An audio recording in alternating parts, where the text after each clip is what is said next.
En Venezuela continúa la incertidumbre de centenares de familias por los presos políticos que permanecen pues allí en esos centros de reclusión. Los familiares están a las afueras de las cárceles esperando la confirmación con sus propios ojos de la liberación de sus seres queridos. Beatriz, Adrián, ¿qué ha pasado durante la tarde?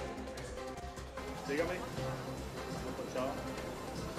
Hola, muy buenas tardes. Lo que te puedo decir es que hace pocos minutos, y esto es una información que tiene que ver con Delcy Rodríguez, presidenta encargada, ha sostenido conversaciones telefónicas con el presidente de Brasil, Luis Inácio Lula da Silva. También dice que con el presidente de Colombia, Gustavo Petro, se ha reunido de manera telefónica y con el Reino de España, con el presidente Pedro Sánchez. Dice que esto en el contexto ilegal y legítima del ataque perpetrado contra la República Bolivariana de Venezuela. Eso, repito, es la información más reciente. También debo decirte que llegó un vuelo procedente de Estados Unidos donde viene el encargado para Venezuela y para Colombia de Estados Unidos a encargarse, por supuesto, de la embajada, porque entiendo que en los próximos días van a abrir la sede consular. Obviamente va a ser un proceso paulatino, tanto en Estados Unidos, la embajada de Venezuela en Estados Unidos, como la embajada de Estados Unidos en Venezuela. Y con relación a los presos políticos, hoy solamente se conoció una sola liberación, la de Aracelis Balsa. Así pues, suman 9, según el Foro Penal, los presos políticos que han sido excarcelados hasta ahora. Entre ellos, obviamente, los 5 españoles. Hablamos también de Biagio Pilieri y de Enrique Márquez y, por supuesto, de Rocío San Miguel, la directora de la ONG Control Ciudadano. Hasta ahora, repetimos, una sola liberación en el día de hoy. Obviamente los familiares de los presos políticos están muy molestos, están con mucha incertidumbre y ansia sobre qué va a pasar con estas liberaciones, porque se dijo que era un número importante y hasta ahora solamente han sido liberados 9, pues consideran que es una burla a ellos, que han incluso pernoctado en los centros de prisión donde se encuentran estos presos políticos en todo el país. Mire, Beatriz, los familiares han permanecido desde ayer cuando se realizó el anuncio o van a sus casas, intentan algún tipo de comunicación o han decidido permanecer en estos lugares para no perderse ningún tipo de movimiento, porque tenemos entendido ha sido muy clandestino o bastante... ¿Cómo se diría eso? Como, no sé si prudente es la palabra correcta, sí, como herméticos en la liberación de estas personas, que incluso los 2 liberados anoche, Pilieri y Márquez, pues lo sacaron una patrulla y los llevaron a otra zona. Sí, mira, lo que sucede es lo siguiente: estas personas, la mayoría son de escasos recursos, entonces cuando se trasladan a cárceles que quedan en el interior del país, como el caso de Tocorón, de Tocuyito, del Rodeo, pues ellos no tienen la oportunidad de volverse a sus casas, pagar otro transporte, pagar un hotel donde alojarse, incluso la comida. Muchos pasan hambre esperando allí porque no tienen esos recursos para esos gastos de alojamiento. Por lo que en el Rodeo pernoctaron familiares, en Tocuyito y en Tocorón, en el estado de Aragua también. Quienes están aquí en Caracas y viven en Caracas, sí, bueno, se trasladan hasta el helicoide, estuvieron hasta altas horas de la madrugada, regresaron a sus casas y volvieron hoy muy temprano. Pero han pasado todo el día pasando sol, calor, sin agua, sin comida. Es decir, y además una cosa que ellos están reclamando es que tampoco permiten que les lleven los insumos a los centros penitenciarios, es decir, los alimentos que ellos llevaban a sus presos, ni retirar la ropa sucia para llevarles ropa limpia. Entonces es como una situación un poco de inestabilidad, de no saber, de incertidumbre para estos familiares que, como te digo, consideran ya que esto es una burla, porque no se han dado las excarcelaciones que se había dicho. Incluso Provea hablaba de 400 excarcelaciones y esto no se ha producido. Entiendo que el senador Rick Scott le lanzó un ultimátum a Delcy Rodríguez y a Diosdado Cabello diciéndole que debían producirse ahora las liberaciones, las excarcelaciones de estos presos políticos. Pues esperemos que así sea, Beatriz. Muchas gracias. Gracias a ti. Muy bien, vamos a dar paso entonces a la conexión con Diego Casanova. Él es integrante del Comité por la Libertad de los Presos Políticos. Además, estuvo en el helicoide durante varias horas a la espera de esas liberaciones prometidas por parte de la Asamblea o del presidente de la Asamblea Nacional de Venezuela. Diego, buenas tardes y bienvenido a Noticias Caracol en Vivo. Buenas tardes, Luisa. Muchas gracias por el contacto. Hasta el momento, Diego, ¿cuáles o cuántas han sido las reales liberaciones del régimen de Venezuela de los presos políticos? Sí, el día de ayer nos enteramos a través, como lo menciona, de este anuncio oficial de un número importante, pero la verdad es que hasta la tarde de hoy no hemos logrado corroborar. Nosotros desde el comité hemos venido documentando y no llegamos ni a la docena de personas privadas de libertad por motivos políticos excarceladas, por lo que hasta ahora continuamos exigiendo la libertad de todos los presos políticos en Venezuela, que son al menos 1000 personas que están todavía tras las rejas por estas razones. Mire, ¿de qué forma ustedes pueden enterarse de la liberación de estos presos políticos? ¿A qué me refiero? Y le hacía la misma pregunta a Beatriz Adrián. Han sido muy herméticos en la liberación de los cerca de 12 que ya están pues por fuera de los centros de reclusión.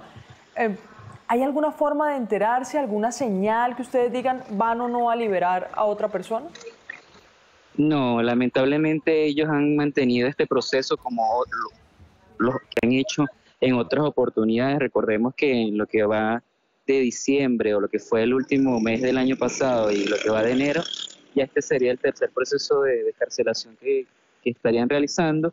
Y en todos los procesos ha sido igual, incluso en los anteriores hay un hermetismo, una opacidad. A los presos políticos los sacan de las cárceles y o los llevan a su casa o los dejan en lugares alejados de las cárceles, donde los familiares a veces ni saben que están, se enteran porque ellos de manera solidaria logran tener una llamada telefónica mediante un móvil que le prestan y así es como uno se entera, como se enteran muchos familiares. Y en el caso, por ejemplo, de Diallo y Enrique Márquez, nos enteramos a través de las redes sociales por un video que ellos filtraron y difundieron para que supiéramos que ellos ya estaban en su casa. Suponemos que los sacaron por el frente donde estábamos nosotros, pero en carros completamente cubiertos, tapados, vidrios oscuros, de manera que no pudiéramos saber que efectivamente los estuviesen liberando. O sea, es una forma de ellos también continuar amedrentando, continuar desgastando familiares, incluso profundizando este sufrimiento, esta sensación de angustia que hasta ahora continúan teniendo muchísimos familiares que esperan que sus seres queridos vuelvan a casa. Mire, Diego, usted ha estado a las afueras del helicoide. ¿Cuál es el ambiente allí, precisamente? Sí, el ambiente aquí es mucha expectativa. Los familiares que se han acercado hoy, que son más el día de ayer, están aquí muy ansiosos esperando que por esas puertas salgan sus seres queridos y puedan abrazarlos y llevárselos a su casa, porque sienten que ya ha pasado muchísimo tiempo de sufrir, de tener que enfrentar esta injusticia, y lo que quieren hasta ahora es que ya se termine, y por eso incluso vienen de fuera, del interior del país hasta aquí, y están dispuestos a quedarse toda la noche hasta lograr ver que ellos salgan en libertad. Y claro, usted habla de cerca de 1000 presos políticos. No se ha conocido un nuevo... Primero, no han liberado ni a la mitad ni a un número considerable de lo que se anunció ayer por parte de la Asamblea. Pero, por otra parte, preguntarle, ¿se sabe si habrá un nuevo grupo anunciado de liberación? Mira, hay muchísima información extraoficial. La verdad es que no se ha podido confirmar absolutamente nada.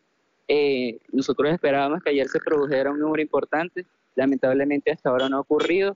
Ellos dicen una cosa, pero en la práctica siempre se ha visto que han hecho otra, de modo que estamos a la expectativa y vamos a seguir insistiendo. No tenemos hasta ahora un número oficial de cuáles son las personas, ni siquiera hay una lista, que eso incluso se lo estamos exigiendo, que nos indiquen, bueno, con nombre y apellido, quiénes son las personas que van a salir en este proceso, para que los familiares incluso puedan también ir a su casa o pensar qué otras alternativas implementar para continuar esta lucha, pero no, hasta ahora ni eso, o sea, no ha habido un pronunciamiento oficial del Ministerio para Asuntos Penitenciarios, ni siquiera en las anteriores excarcelaciones ellos han publicado una lista oficial de personas que han sido beneficiadas por esto.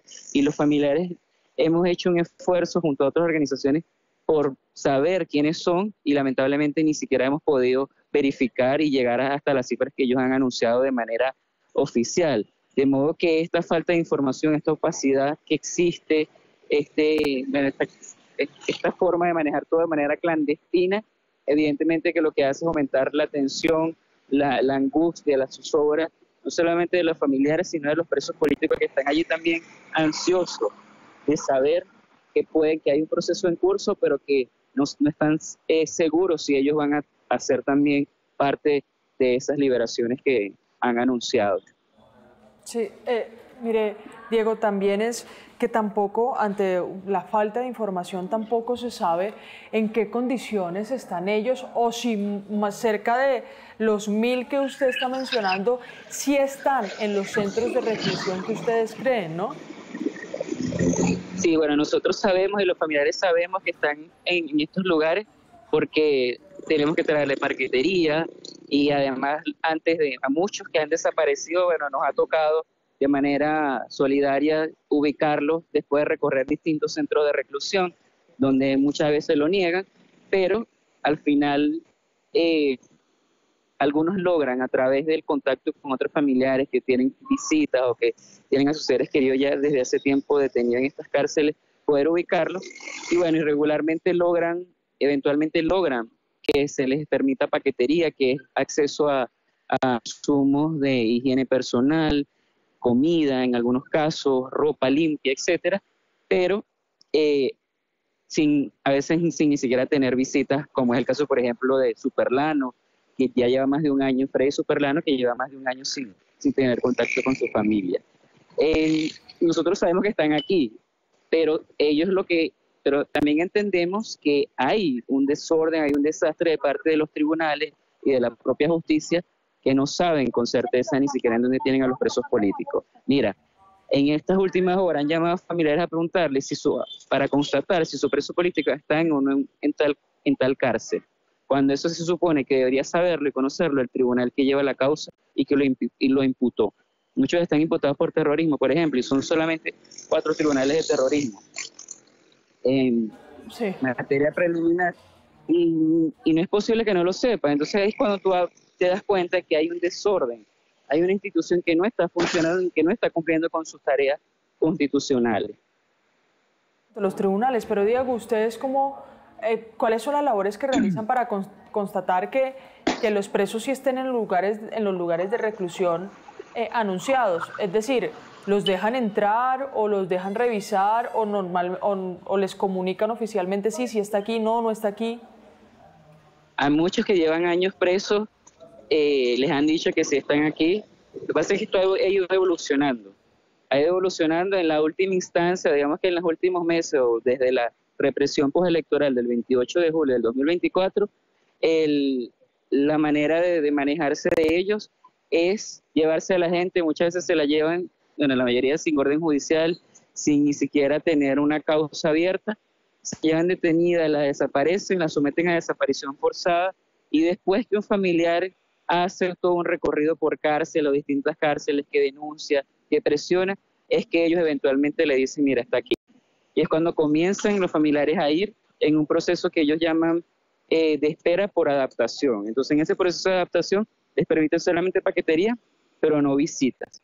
Algunos incluso hasta se los niegan. En el caso del rodeo de presos políticos que tienen ya meses allí y se los siguen negando. Y los familiares saben que están allí porque a través de otros detenidos, de otros presos políticos que tienen visitas, que ya llevan más años presos allí, les han confirmado que efectivamente los han visto, que han tenido contacto con ellos, pero los propios funcionarios, cuando van a buscarlos, se los niegan.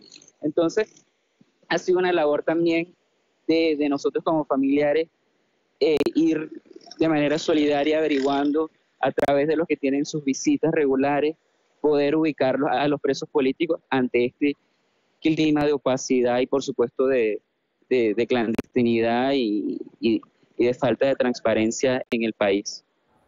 Es Diego Casanova, integrante del Comité por la Libertad de los Presos Políticos. Gracias por las explicaciones y por poder acercarnos un poco a lo que puede pasar en Venezuela en este momento, ya que usted está allá y ha estado a las afueras, ejemplo de centros de reclusión como el Helicoide. Gracias, Diego. No, a ustedes por el contacto, siempre a la orden. Bueno, aquí seguimos luchando por la libertad de todos.